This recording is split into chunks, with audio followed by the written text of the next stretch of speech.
Hello दोस्तों, good evening everyone. Welcome to my channel let's learn with Shivani. Students, आज हम हिंदी की पहली क्लास लेते हैं, ठीक है, जिसका टॉपिक है हिंदी वर्णमाला। आप लोग जानते हैं कि यूपी टेट के पेपर फर्स्ट में लैंग्वेज फर्स्ट हिंदी ही होती है। आप सेकंड लैंग्वेज को चूज़ कर सकते हैं, लेकिन फर्स्ट लैंग्वेज आपको हिंदी ही चूज़ करनी पड़ेगी, ठीक है। और इसका हिंदी का फर्स्ट टॉपिक ही हिंदी वर्णमाला है, तो हम इससे स्टार्ट करते हैं। हालांकि वर्णमाला में बहुत सारा है, लेकिन यहाँ पर हम क्वेश्चन के जरिए धीमे धीमे एक्सप्लेन करते जाएंगे और आपका लेवल बढ़ाते जाएंगे, ठीक है। सबसे पहले पहला क्वेश्चन है, हिंदी वर्णमाला में सामान्यतः स्वरों की संख्या कितनी मानी जाती है, ठीक है। तो option A 10, B 12, B 11, C 12, D 13। तो सबसे पहले हम स्वर को समझ लेते हैं। स्वर क्या होते हैं? स्वर वे होते हैं जो स्वतंत्र रूप से बोले जाते हैं, ठीक है, स्वतंत्र होके बोलते हैं, फ्री होके बिल्कुल। कौन कौन से? आ ई ऊ ए ओ औ री, ठीक है। यहाँ पर अंगहा नहीं लिया गया है, वो मैं आगे आपको बताऊंगी क्यों, ठीक है। अगर प्रश्न में ये पूछा जाए कि सामान्यतः स्वरों की संख्या कितनी होती है, तो आंसर है कि 11। देखिए, यहाँ पर स्वर को भी अलग अलग तरीके से पूछा जाता है, ठीक है। अगर प्रश्न में पूछा जाए कि सामान्यतः स्वरों की संख्या कितनी होती है, तो आंसर क्या होगा? 11, ठीक है। और अगर प्रश्न में ये पूछा जाए कि उच्चारण के आधार पर स्वरों की संख्या कितनी होती है, उच्चारण के आधार पर, तो वो होती है 10, ठीक है। उच्चारण के आधार पर संख्या कितनी होती? 10, क्योंकि जो री होता है, री हमारा ऋषि, तो ऋषि का उच्चारण री मतलब रा है, जो कि एक व्यंजन है, इसलिए इसकी संख्या 10 होती है, ठीक है। उच्चारण में अगर सामान्यता पूछा जाए तो 11, लेकिन अगर उच्चारण में पूछा जाता है तो 10। आई होप आपको समझ में आ रहा होगा कि उच्चारण, क्योंकि जब हम बोलते हैं तो अ ई ऊ ए ओ औ, और री का उच्चारण र से है, इसलिए इसको व्यंजन में लगा देते हैं। रा एक व्यंजन है, इसलिए इसके उच्चारण में स्वरों की संख्या कितनी हो जाती है? 10। ये यूपी टेट में आ चुका है क्वेश्चन। और अगर प्रश्न में पूछा जाए कि लिखित के आधार पर स्वरों की संख्या कितनी होती है, मतलब लिखने में, ठीक है, लिखने के आधार पर स्वरों की संख्या कितनी होती है, तो आंसर है 13। तो इसमें अंग और आहा भी जुड़ जाते हैं, ठीक है। लिखित के आधार पर अंग और आहा को मिलाकर 13 हो जाती है स्वरों की संख्या, ठीक है। देखिए, एक क्वेश्चन से हमारे कितने क्वेश्चन बन गए, ठीक है, कि एक क्वेश्चन से हमारे कई क्वेश्चन बन गए। सामान्यतः अगर स्वरों की संख्या पूछी जाए तो 11, उच्चारण के आधार पर पूछी जाए तो 10, और लिखित के आधार पर पूछी जाए तो स्वरों की संख्या हमारी 13 होती है, ठीक है। लिखित के आधार पर अ और अह भी जुड़ जाता है, अंग और अह जुड़ जाते हैं। तो हमारे स्वर कौन कौन से हो गए? आ ई ऊ री ए ओ औ अंग अह, ये लिखित में है। इस प्रश्न को सामान्यता पूछा गया है, तो इसका आंसर 11 ही होगा। अगर सामान्यता में पूछा जाए तो 11 होगा। और हमारा जो पहला क्वेश्चन था कि सामान्यता स्वरों की संख्या कितनी होती है? 11, तो ऑप्शन बी हमारा करेक्ट था, ठीक है। अब यहाँ पर आ जाए मात्रा के आधार पर स्वरों को कितने भागों में बांटा गया है, ठीक है, या वर्गीकरण किया गया है। मात्रा के आधार पर स्वरों को कितने भागों में बांटा गया है? तो 3 भागों में, ठीक है। मात्रा के आधार पर स्वर को 3 भागों में बांटा गया है, मात्राओं पे, ठीक है। ध्यान दीजिएगा शब्दों पर मेरे, कि मात्राओं में हास्य स्वर, दीर्घ स्वर, प्रलुप्त स्वर, हास्य स्वर, दीर्घ स्वर और प्रलुप्त स्वर, ठीक है। तो ये मात्राओं पे डिपेंड करता है। अभी आप आगे इसकी डेफिनेशन बताई गई है अच्छे से, तो उसमें पता चलेगा कि कैसे मात्राओं के आधार पर इनको बांटा गया है, ठीक है। तो नंबर 1 क्या है? हास्य स्वर, नंबर 2 दीर्घ स्वर, एंड नंबर 3 प्रलुप्त स्वर। अब नेक्स्ट क्वेश्चन हमारा क्या है? जिन स्वरों के उच्चारण में सबसे कम समय लगता है, उन्हें क्या कहते हैं? ए दीर्घ स्वर, बी हास्य स्वर, सी प्रलुप्त स्वर, एंड डी संयुक्त स्वर, ठीक है। तो इसका आंसर होगा हास्य स्वर। अभी आगे बताते हैं कैसे। कम समय लेने वाले स्वर होते हैं अ, ई, उ, री।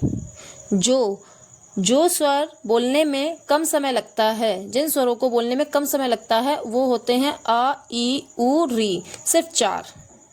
कितने? सिर्फ 4।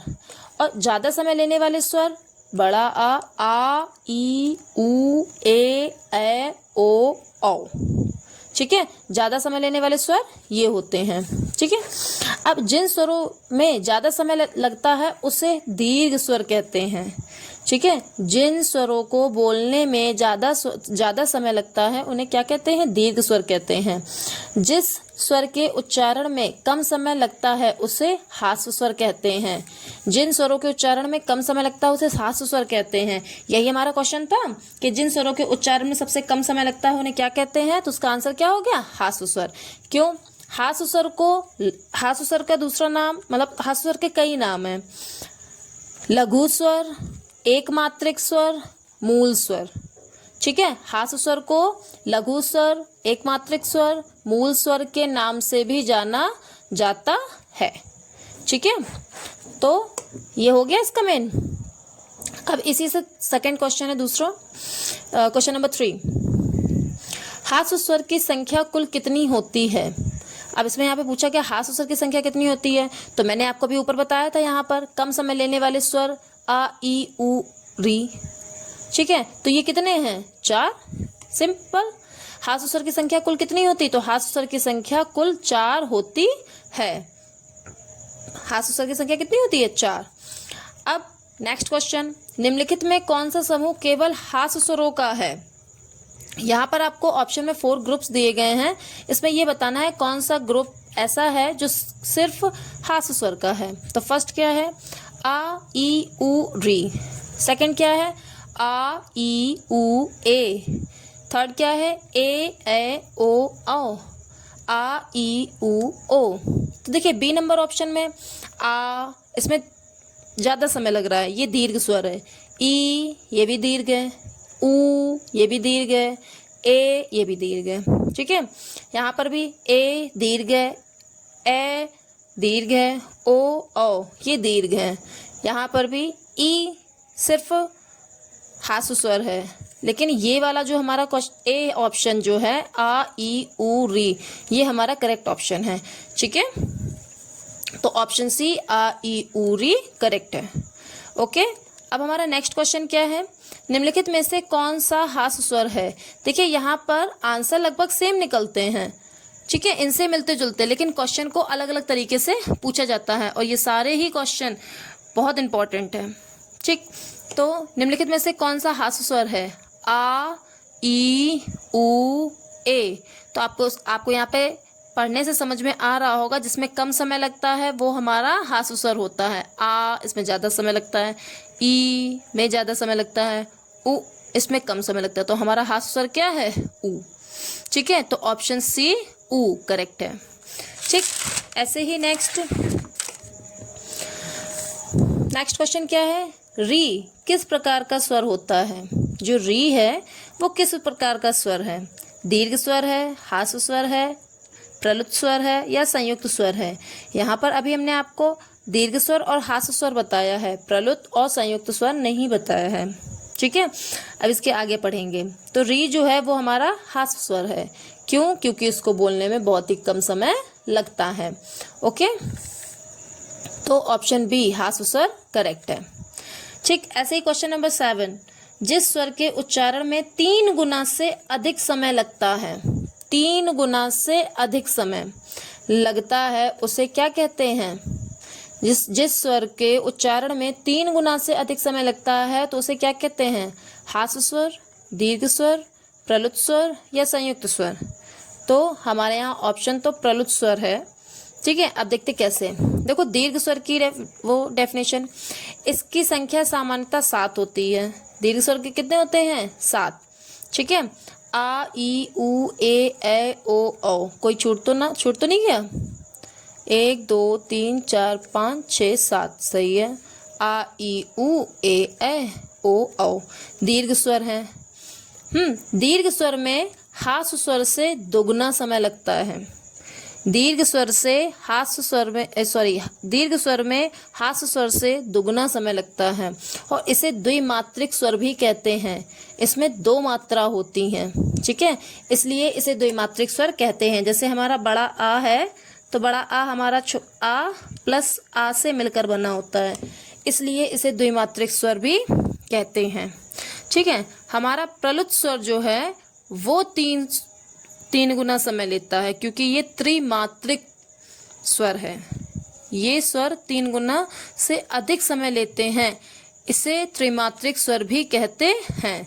जैसे ओम, ठीक है, ये स्वर 3 गुना से अधिक समय लेता है, इसे त्रिमात्रिक स्वर भी कहते हैं। देखिए इससे हमारे कई क्वेश्चन बनते हैं, जैसे त्रिमात्रिक स्वर किसे कहते हैं, ठीक है, ये कितना समय लेते हैं, इस टाइप से कई क्वेश्चन बन जाते हैं।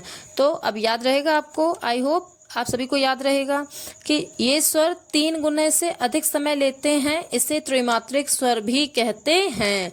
जैसे ओम, ठीक। इसी तरह से नेक्स्ट क्वेश्चन हमारा क्वेश्चन नंबर 8, निम्नलिखित में से प्रलुत स्वर का उदाहरण कौन सा है। ये तो मैंने अभी बताया था, ठीक है। प्रलुत स्वर का उदाहरण कौन सा है, अ, आ, ओम, ई। तो जो त्रिमात्रिक स्वर होता है वही प्रलुत स्वर का उदाहरण है। जो 3 गुना से ज़्यादा समय लगता है, जिसको बोलने में 3 गुना से ज़्यादा समय लगता है, वो त्रिमात्रिक स्वर या प्रलुत स्वर कहते हैं। तो इसका ऑप्शन कौन सा सही है, सी, ओम, ठीक है। अब हम यहाँ पे पता करते हैं संयुक्त स्वर किसे कहते हैं, ठीक है। तो संयुक्त स्वर को समझने के लिए सबसे पहले हमें इसको जाति पता करनी पड़ेगी। तो जाति के आधार पर स्वरों का वर्गीकरण करते हैं, ठीक है। जाति के आधार पर किसका वर्गीकरण करते हैं, स्वरों का। तो जाति के आधार पर स्वरों को 2 भागों में वर्गीकरण किया गया है, 2 भागों में। कौन सा, नंबर 1 सजातीय, नंबर 2 विजातीय स्वर। विजातीय स्वर को संयुक्त स्वर भी कहते हैं, ठीक है। तो सजातीय स्वर पहले देखते हैं। तो सजातीय स्वर की डेफिनेशन क्या होती है, जब 2 समान जातियों के निर्माण से स्वर बनता है उसे सजातीय स्वर कहते हैं। जैसे आ, बड़ा आ है तो आ प्लस आ ये समान है, ये समान है ना, इसलिए इसको सजातीय स्वर कहते हैं। ई, तो ई प्लस ई ये भी समान है, ठीक है। जब 2 समान जातियों के निर्माण से स्वर बनता है उसे सजातीय स्वर कहते हैं। ऊ प्लस ऊ समान है, इसलिए इसे सजातीय स्वर कहते हैं। अब इसका नेक्स्ट क्या है, विजातीय स्वर। तो देखो एक तो हो गया सजातीय स्वर, मतलब जो समान है, जो समान नहीं है वो विजातीय, सिंपल। विजातीय स्वर, जब 2 अलग अलग जातियों के निर्माण से स्वर बनता है उसे विजातीय स्वर कहते हैं। जैसे ए, आ प्लस ई, ठीक है, ए, आ प्लस ई या फिर आ प्लस ई। ये देखो अलग है, समान तो है नहीं, समान है, समान तो नहीं है, ये अलग है, ठीक है, इसलिए इसे विजातीय स्वर कहते हैं, ठीक है। और इसे संयुक्त स्वर भी कहते हैं, ठीक है। अब देखिए यहाँ पर नेक्स्ट क्वेश्चन हमारा, निम्नलिखित में से सही क्रम कौन सा है। इसका सही क्रम तो सीधी सी बात है, जिसमें सबसे पहले एक मात्रिक, द्विमात्रिक, त्रिमात्रिक यही सीक्वेंस होना चाहिए। एक मात्रिक को हास्य स्वर, द्विमात्रिक दीर्घ स्वर, त्रिमात्रिक प्रलुत स्वर, यही वाला तो होगा सीक्वेंस। तो ये किसमें है, दीर्घ नहीं, वो द्विमात्रिक है, प्रलुत नहीं क्योंकि वो त्रिमात्रिक है, हास्व, ऑप्शन सी हमारा करेक्ट होगा। ऑप्शन सी हास्व, दीर्घ एंड प्रलुत सही है, ठीक है, क्योंकि वो एक मात्रिक है, दीर्घ द्विमात्रिक है, प्रलुत त्रिमात्रिक है, ठीक है। इसी तरह से हमारा क्वेश्चन नंबर 9, जिन वर्णों का उच्चारण स्वरों की सहायता से होता है उन्हें क्या कहते हैं। अब ये बताना है आपको। देखो स्वर तो हमारे स्वतंत्र होते हैं, स्वरों के उच्चारण में किसी की सहायता नहीं लेनी पड़ती है, स्वर स्वतंत्र होते हैं, ठीक है। तो जिन वर्णों का उच्चारण करने में स्वरों की सहायता लेनी पड़ती है उसे क्या कहते हैं। तो आंसर है व्यंजन, ठीक है। अब देखते हैं कैसे। स्वर, ये तो मैंने पहले बताया था, स्वर को स्वतंत्र रूप से उच्चारित करते हैं। व्यंजन, व्यंजन को स्वर के साथ बोला जाता है, जैसे क प्लस आ निकल रहा है ना, आ हमारा स्वर है। ख प्लस ख हमारा स्वर है। आ हमारा स्वर है। खा, ये का, बिना आ के हम अक्षरों को हलंत के साथ लिखते हैं। किसके साथ लिखते हैं? हलंत के साथ। तो जिन वर्णों का उच्चारण स्वरों के साथ किया जाता है उसे क्या कहते हैं? व्यंजन। तो इसका आंसर क्या होगा? ऑप्शन बी, व्यंजन करेक्ट है। ठीक है, अब हमारा आ जाइए नेक्स्ट क्या है? स्पर्श व्यंजन किसे कहते हैं? ठीक है, अब स्पर्श में होता है छूना। ठीक है, स्पर्श में क्या होता है? छूना। तो देखिए इसका ऑप्शन क्या है? जिनका उच्चारण बिना स्पर्श के हो। तो बिना स्पर्श के कोई मतलब नहीं, स्पर्श का मतलब ही जब छूना होता है, तो बिना स्पर्श का मतलब ही नहीं है, स्पर्श तो है नहीं।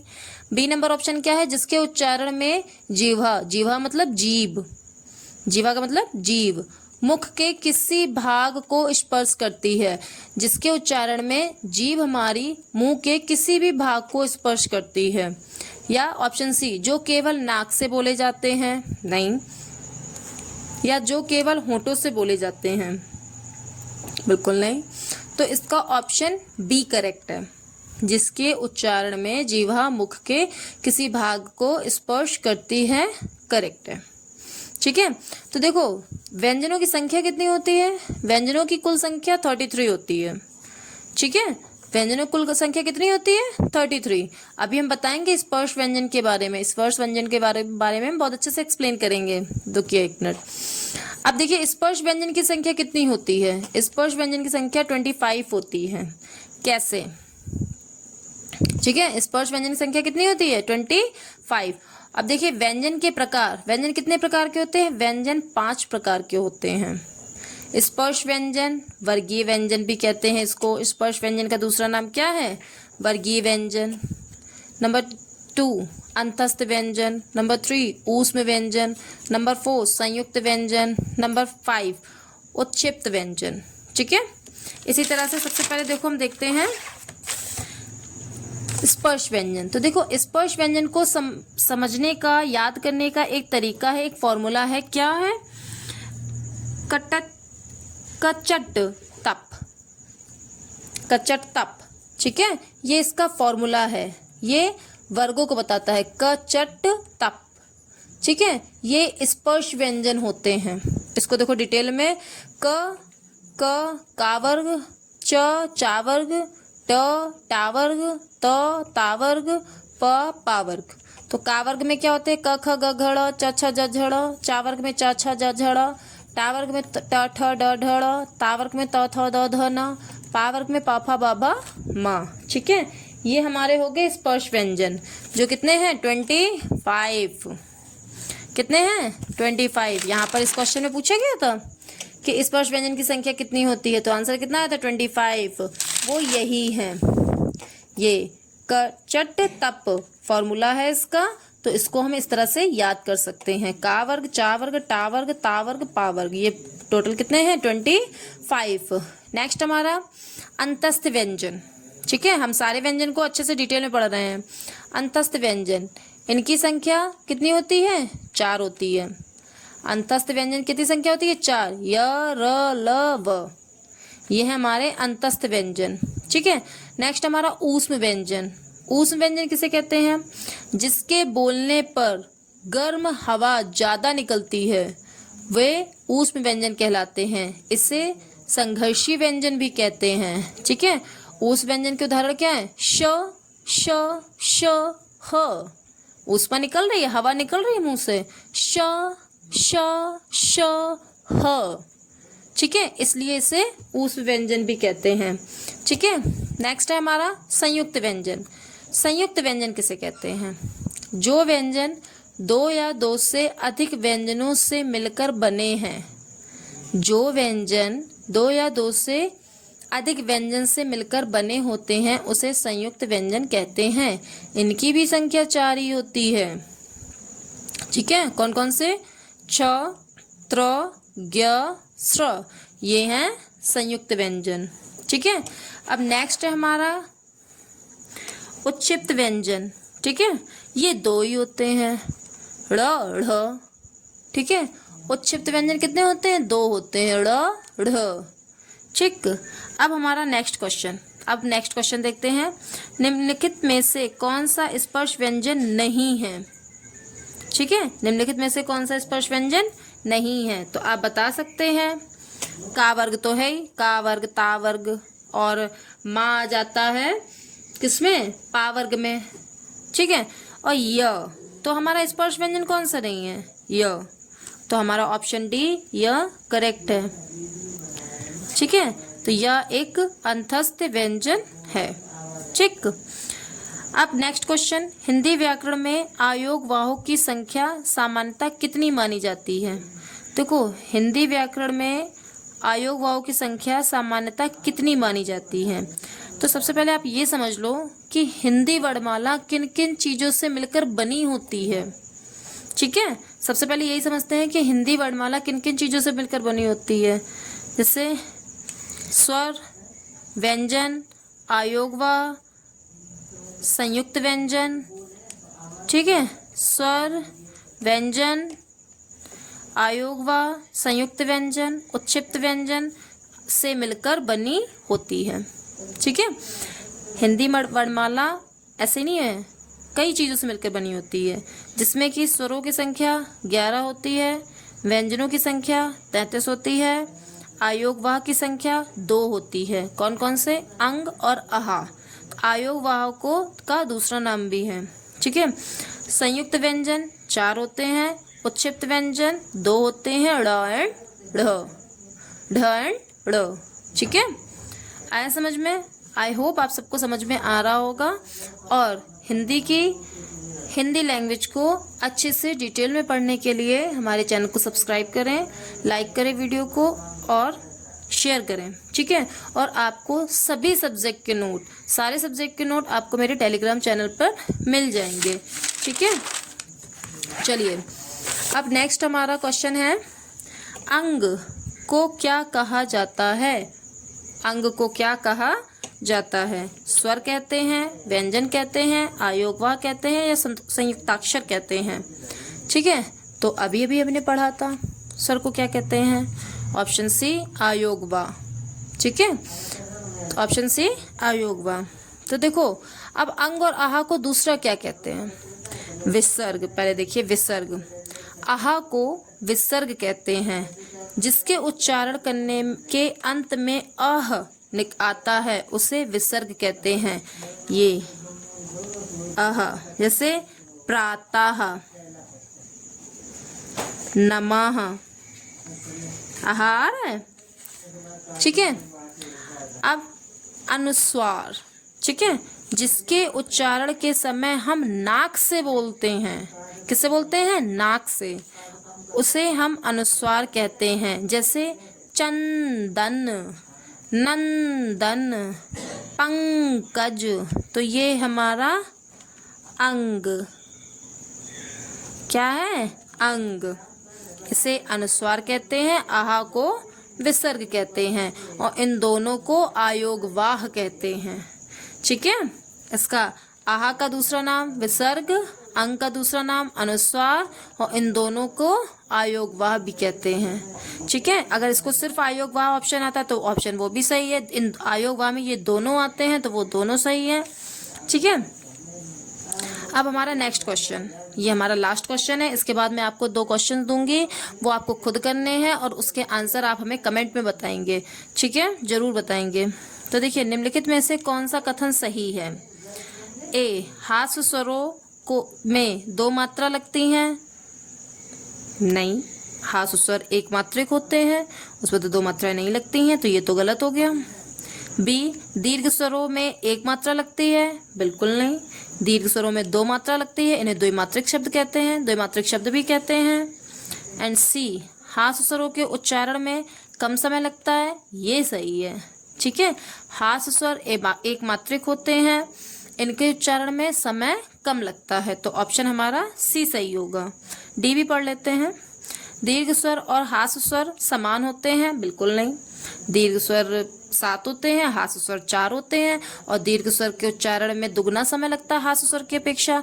दीर्घ स्वर द्विमात्रिक होते हैं, हास्य स्वर एक मात्रिक होते हैं, इसमें बहुत सारे अंतर हैं, तो ये समान कैसे हो गए? हमारा ऑप्शन सी सही है। तो ऑप्शन सी, हास्य स्वरों के उच्चारण में कम समय लगता है, करेक्ट है।